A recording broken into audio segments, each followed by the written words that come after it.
عزیز طلباء و طالبات، آج کی اس پروگرام کے صدر علی وقار کا صدارت میں خطبہ جو ہے ہم سنیں گے۔ آئیے معزز سامعین، آپ تمام کی زوردار تالیوں کے لیے آج کی اس پروگرام کے صدر علی وقار سے میں گزارش کرتا ہوں کہ وہ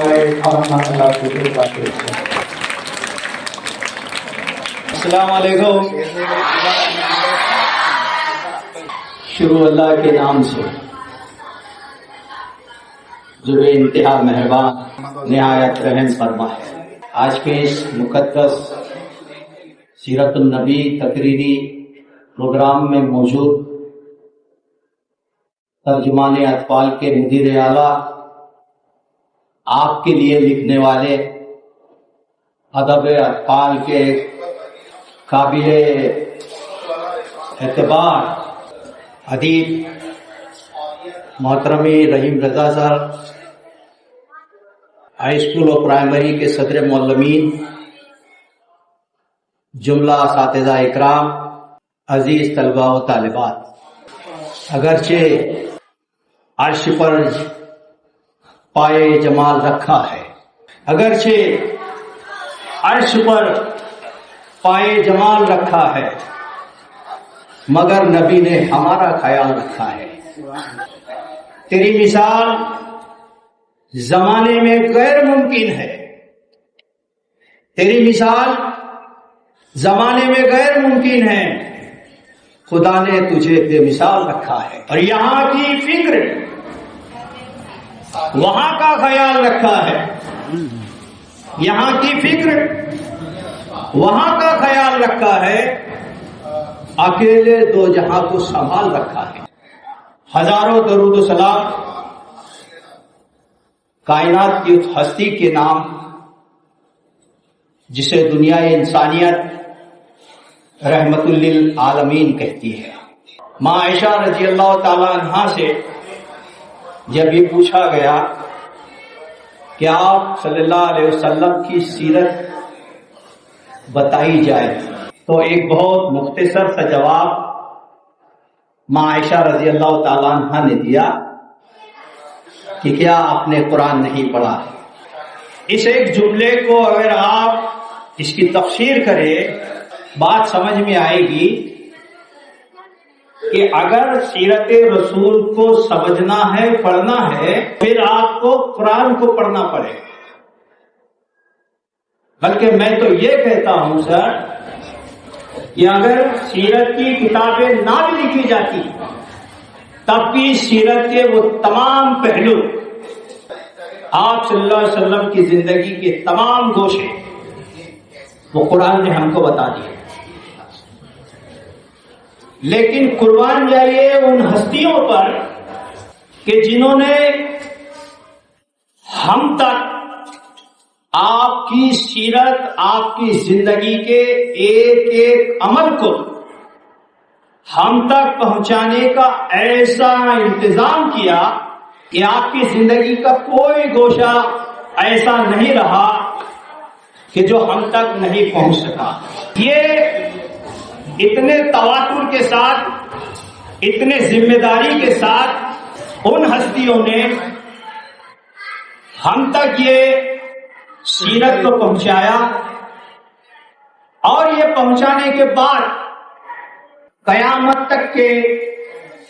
آپ کی سیرت ہم تک پہنچانے کے بعد قیامت تک کے یہ تمام ہستیاں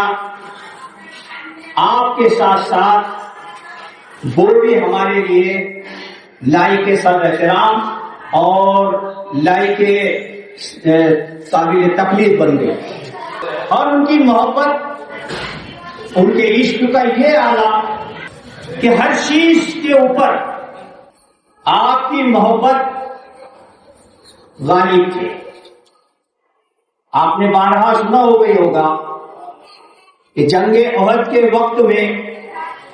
جب یہ خبر عام ہو گئی کہ آپ صلی اللہ علیہ وسلم جنگ احد میں شہید کر دیے گئے ہیں، تو ایک بوڑھی جو مدینہ میں تھی، تب اس کو یہ خبر پتا چلی تو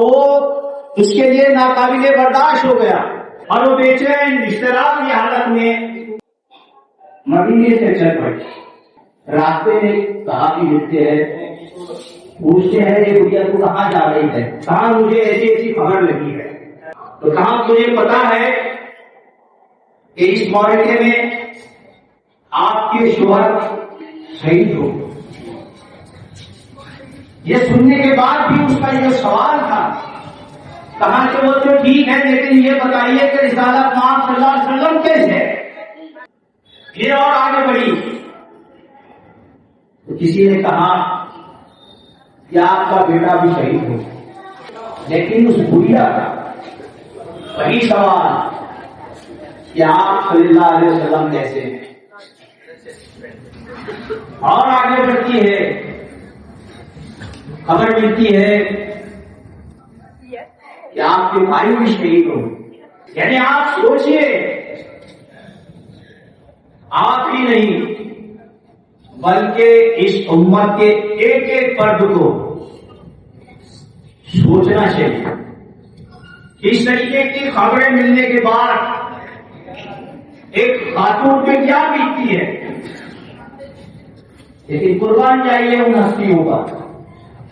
کہ اتنا سب سننے کے بعد بھی اگر کسی کے فکر ہے تو وہ ہے آپ رسالت مآب صلی اللہ علیہ وسلم، اور اسی کیفیت میں، اسی حالت میں جنگ احد کے 5 تک پہنچ جاتی ہے، اور جب تک آپ کو بلفظ نفیس دیکھ نہیں لیتی تب تک اس کو اطمینان نہیں ہوتا۔ کیا اس طریقے کی کیفیت ہماری ہے؟ میں بہت زیادہ لمبی تقریر اس لیے بھی نہیں کروں گا کہ آپ نے پہلے ہی یہاں بہت سارے پہلو، بہت سارے گوشے آپ کے سامنے 24-25 تقریریں آئی، جس میں بار بار ایک ذکر یہ بھی ہوا کہ آپ تاریکی کے دور میں آئے۔ یقیناً آپ تاریکی کے دور میں آئے، لیکن جب فارن کی چوٹی پہ کھڑے رہ کے آپ نے ایک اعلان کیا کہ قولوا لا الہ الا اللہ تفلحون، تو دنیا انسانیت کا یہاں سے ایک ٹرننگ پوائنٹ آ گیا، اور تاریخ دنیا کو جدید دنیا کا بانی مل گیا، جس نے اس دنیا کو تاریکی سے روشنی کی طرف لے کے چلا۔ ہم ایسے نبی کے امتی ہے، ہم جہاں ایک طرف آپ صلی اللہ علیہ وسلم کی حیثیت مرتبے کو سمجھے، وہی اپنی حیثیت کو بھی سمجھے، آپ کے بتائے ہوئے راستے، آپ کے اسوہ حسنہ، آپ کی سیرت کے پہلوؤں کو پڑھے، سمجھے، اور اس کے بعد اس کے اوپر اپنی زندگی کو ڈھالنے کی کوشش کرے۔ اسی دعا کے ساتھ میں اپنی بات ختم کرتا ہوں۔ شکریہ۔